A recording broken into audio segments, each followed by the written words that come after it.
آدم جئنا ومن حول. Assalamualaikum warahmatullahi wabarakatuh. Perkenalkan, nama saya Muhammad Ihsanuddin, mahasiswa لأجاريهم قلدت ظاهر ما فيهم فبدوت Pada شخصا kesempatan kali ini آخر saya akan menampilkan كي أتفاخر proses praktikum وظننت أنا أني بذلك bimbingan حزت konseling غنى pendidikan فوجدت untuk أني memenuhi salah satu خاسر tugas فتلك UAS mata kuliah مظاهر praktikum bimbingan لا konseling. لا نحتاج Selamat المال كي نزداد جمال. Waalaikumsalam warahmatullahi wabarakatuh. Selamat pagi, Dek. Pagi. Saya panggilnya Mas aja ya. Ya. Mas, kalau boleh tahu, gimana kabarnya pagi ini? Alhamdulillah, kabarnya baik. Alhamdulillah baik ya. Kalau boleh tahu juga, tadi kesini pakai apa, Mas? Tadi saya naik kendaraan umum. Di kendaraan umum. Pakai bis. Iya, pakai bis. Pakai bis. Kebetulan macet ya di daerah sana tuh. Iya. Oh iya, lagi macet. Kebetulan kemarin saya ke sana juga dan itu macet sama seperti hari ini. Kita kan akan melakukan konseling. Alangkah lebih baiknya Mas memperkenalkan diri dulu, Mas, terlebih dahulu. Silakan, Mas. Terima kasih. Nama saya Nur Ardiawan dan saya dari Lumajang dan saya anak pertama dari 3 bersaudara dan saya berasal dari keluarga yang biasa saja. Itu depan. Berarti Mas Zul ya? Saya Iya, panggil Mas Zul. 3 bersaudara. Itu sama seperti saya, 3 bersaudara. Cuma kalau saya perempuan 2, saya laki-laki terakhir. Kalau Mas? Saya laki-laki 2, yang anak pertama laki-laki, terus yang kedua perempuan, dan yang ketiga laki-laki. Perempuannya kedua. Berarti kebalikannya. Kalau saya perempuan 2, laki-laki 1. Kalau Mas laki-laki 2, perempuan 1. Mas Zul, kita kan akan melakukan konseling. Perlu kita ketahui bersama bahwasannya dalam konseling ada beberapa asas yang perlu kita, Mas Zul, ketahui. Konseling ini saya berharap nanti Mas Zul itu menyampaikan masalah yang Mas Zul hadapi pada saat ini. Karena di dalam konseling ada yang namanya asas kerahasiaan. Insya Allah nanti saya akan menjaga seluruh kerahasiaan dari permasalahan Mas Zul. Kemudian di dalam konseling ini ada yang namanya asas keterbukaan. Ketika nanti saya bilang Mas Zul mengungkapkan masalah, saya berharap Mas Zul mengungkapkan masalah sedalam-dalamnya, masalah yang Mas Zul alami. Kemudian dalam konseling ini ada juga asas kenormatifan. Mas Zul diharap menyampaikan sesuai dengan norma-norma yang berlaku, bahasa yang sopan, yang enak didengar.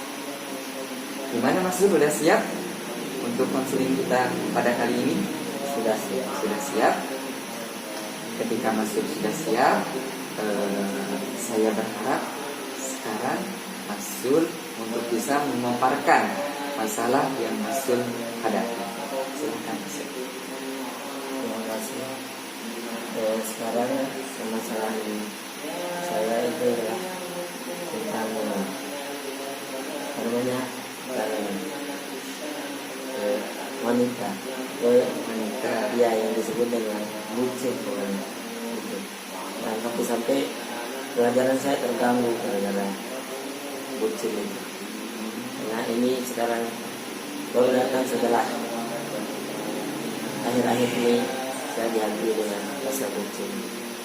Padahal sebelumnya tidak pernah. Mungkin itu saya bucin. Menurut Mas Zul ini masalah?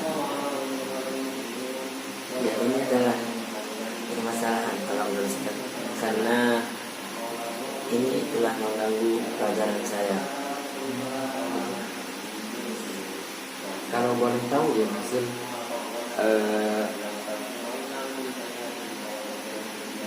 perempuan atau wanita yang Mas Zul rindukan, apakah sama halnya sama Mas Zul? Mempunyai perasaan hal yang sama seperti Mas Zul? Iya, Kalau yang Mas Zul ketahui gitu. ya kami berdua memang sudah memiliki perasaan yang sama, dan itu yang membuat saya jadi itu yang membuat saya menjadi masalah gitu. Karena kami saling suka, tapi karena tidak ada kebolehan daripada masing-masing orang tua, jadi hanya dapat kontekan lewat telepon saja dulu karena jarak. Karena itu yang membuat saya semakin rindu dan ingin selalu menghubungi dia, dan sehingga saya tidak mempunyai waktu untuk belajar. Oh, jadi ketika Mas Zul sering keingetan dia, malah proses belajar ini terganggu. Iya. Seperti itu berarti masalahnya. Kalau boleh tahu juga bisa Mas Zul sampaikan, selain dari belajar, apalagi yang terhambat gara-gara mengingat-ingat wanita tersebut? Dalam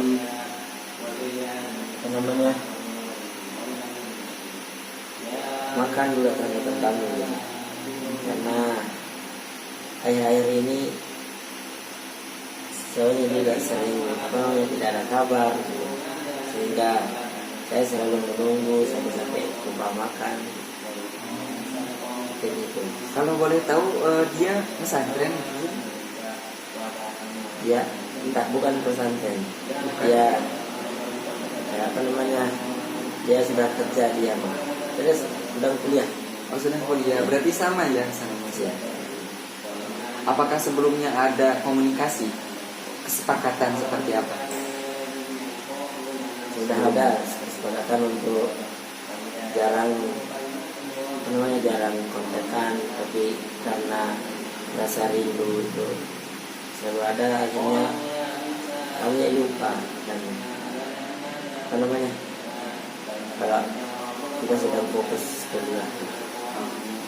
Kalau boleh tahu Mas Zul bisa lihat muka saya. Sekarang kan nggak ada apa-apa. Memang saya menakutkan, enggak kan? Biasa aja. Jadi lihat aja muka saya. Kalau ada, saya rasa ya Mas Zul, menurut pendapat saya, pandangan saya itu, masalah cinta itu, masalah menyukai seseorang itu hal yang wajar bagi umuran Mas Zul sekarang ini. Karena di masa-masa seperti ini adalah masa pubertas, masa mulai menyukai lawan jenis, mulai mengenal, mulai ingin tahu. Itu ada di masa-masa Mas Zul. Yang lebih bahaya sebenarnya ada lagi, yang saya pertanyakan tuh, kalau ada seumuran Mas Zul tidak mempunyai perasaan seperti itu, seperti Mas Zul sekarang.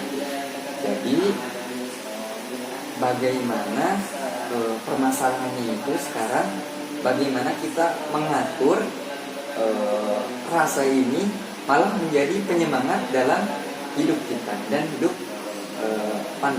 pasangan yang kita idam-idamkan tersebut. Nah, sekarang saya mau tanya nih Mas Zul, apa yang membuat Mas Zul semangat dalam menghadapi masalah bucin ini? Kesemangatan apa yang akan Mas Zul lakukan?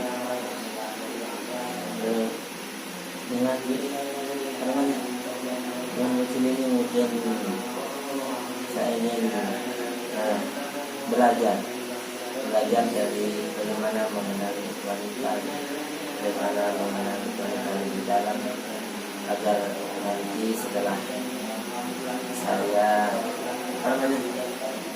setelah kawin dan menghasilkan menjalankan harmonisan dalam keluarga gitu. Makanya saya ingin mempelajari dari sekarang tentang masalah korban itu yang akan jadikan penyemangat dalam konseling.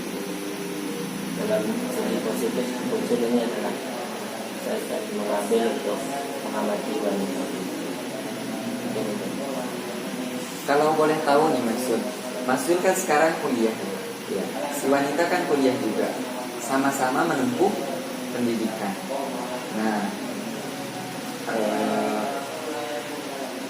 saya mau nanya lagi dong, apakah sudah ada kesepakatan di antara kalian ketika tamat pendidikan untuk